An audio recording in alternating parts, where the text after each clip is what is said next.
Despite everything you said about the Bills being cooked at 6-6, they are going to the playoffs and as the hottest team in the NFL right now. So are you excited about a potential round 2 matchup with the Bills and the Chiefs? I'm hoping for it. And I'm not even hoping for it because I'm not acting like the Bills are some super easy team to beat. That's not what I'm saying. I just think it's the best theater. It would be the best game. It also, I think, the ideal round 2 matchups in the NFL are the best ones we could get. Not necessarily what I'm thinking we will get, but the best ones we could get in the NFC are Niners, Rams. That's the best one. That's the team. The Niners in round 1 theoretically could play the Packers, Rams, Eagles, or Bucks. The only team that I think could give them a game and the team they're rooting against playing is the Rams. For that matchup to happen, the Cowboys would have to beat the Packers, which they will, and the Rams would have to beat the Lions, which I think they can. So in the NFC, the best matchup we could get is Niners-Rams, and then Cowboys-Eagles would be theoretically the best, but the Eagles are so cooked, and we'll talk about them later. Cowboys-Bucks might be a better game. In the AFC, all 4 favorites winning is the best football scenario. Now, I would like to see CJ Stroud and the Texans, how far they can take it. But CJ Stroud and the Texans facing a rested Ravens team, which is who they would face if both the Bills and the Chiefs win their games, is probably a recipe for disaster. The Cleveland Browns facing a rested Ravens team, now that's a different story. The Browns, a divisional rival who has beaten them this year, that would be a really good game. And we will get that game if the Chiefs and the Bills both win. Chiefs-Bills is also the best game. And the way we don't get that game is if the Chiefs lose. We'll talk more about that in a moment. Or if the Bills lose to the Steelers, which because they're the Bills, they could, but they absolutely shouldn't because TJ Watt's out and it's the Steelers who are a very happy to be their team. So I am hoping for that matchup. It is the best matchup. It's the best theater. It's 2 of the best players in the league. And now let's talk about why I was wrong on the Bills. So I did not think that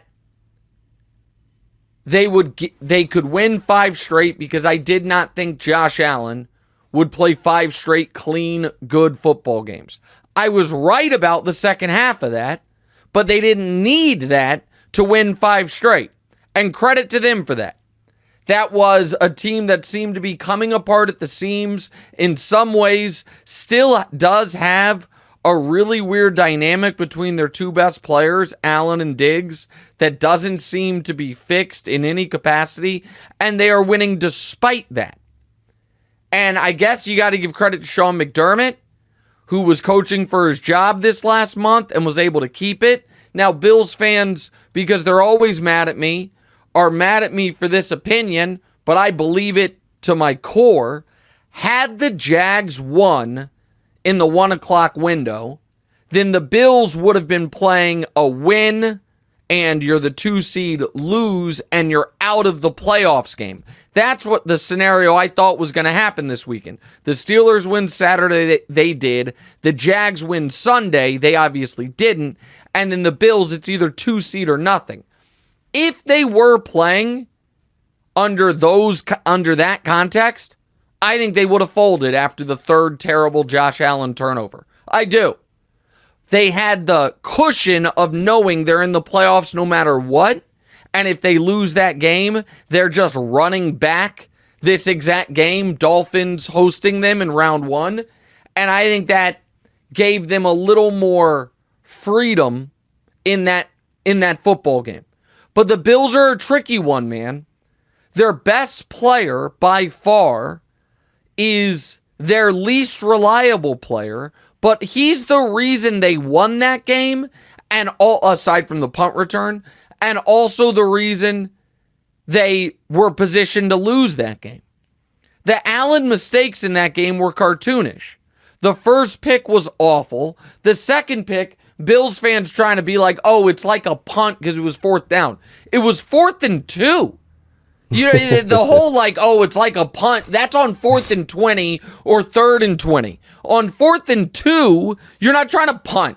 If you're going for it, you're trying to pick up the 2 yards. Leaving points on the board at the end of the half. Hell, the touchdown pass popped 30 feet in the air. Could have been another end zone interception. And the fumble wasn't a terrible play by Josh. It was more a great play by Miami. But the flip side to that is his ability to use his legs and get those first downs late in the game was fantastic. He threw for 350 yards. I mean, it was the roller coaster Josh Allen experience instead of over the course of a month or a season, over the course of 4 quarters. And you just take the good with the bad. Maybe there is no problem with Josh Allen and Stephon Diggs. They're going to be all right. What do you mean? I think that in a weird way, that thing that Stephon Diggs' brother did, Trayvon, I think it was kind of beneficial for the Bills in a sense. Like, Diggs is always super emotional. I feel like he kind of owes Josh Allen some niceness for the rest of the season. I don't know, some good grace. Well, he's kind of calling him now. Okay, I mean, listen, he hasn't had a 100-yard game since the week 5 of the year, week 6 of the season, pardon me. Go ahead. I feel like Stephon Diggs, and like by this time he's slamming helmets, he's throwing tantrums on the sideline, causing a fuss for the team. But his brother did that. He's got to lay low for a bit. Okay, so listen, that's an interesting take. Maybe that's the case. He hasn't talked to the media in weeks. It's a weird spot. If you saw when Josh overthrew him on what would have been a 90-yard touchdown, Stephon Diggs was smiling and laughing after it and did like the little like airplane thing running down the field after, which I thought was super odd. He then also made a huge play later in the game. That to me is a tenuous spot, but they've won these games despite it. And so it is, if you would have told me that I was going to be wrong about the Bills, I think everyone would have thought, oh, okay, it's because Josh Allen goes unconscious and they rip off this winning streak. On this winning streak, Josh Allen is averaging 220 yards per game, has 5 touchdowns, 5 picks, and has an 82 passer rating. It is the opposite of what you would have thought they were going to do. In the last 4 games, by the way, since the Kansas City game, the numbers are actually a touch worse. And so it is a bizarre situation where their best player is playing some of his worst football of the year, and the team is playing its best football of the year. And so maybe that makes them scary because they're winning without Josh Allen going supernova, which we know he can. But they are a puzzling team. And Bills fans, you're going to get the Chiefs in your building for a shot to go to the AFC title game. There's nothing you could ask for more than that, and we'll see if you guys can close it out. Hey, thanks for watching. Hit the subscribe button to get more from the show, and make sure to click the bell to get notified every time new content drops.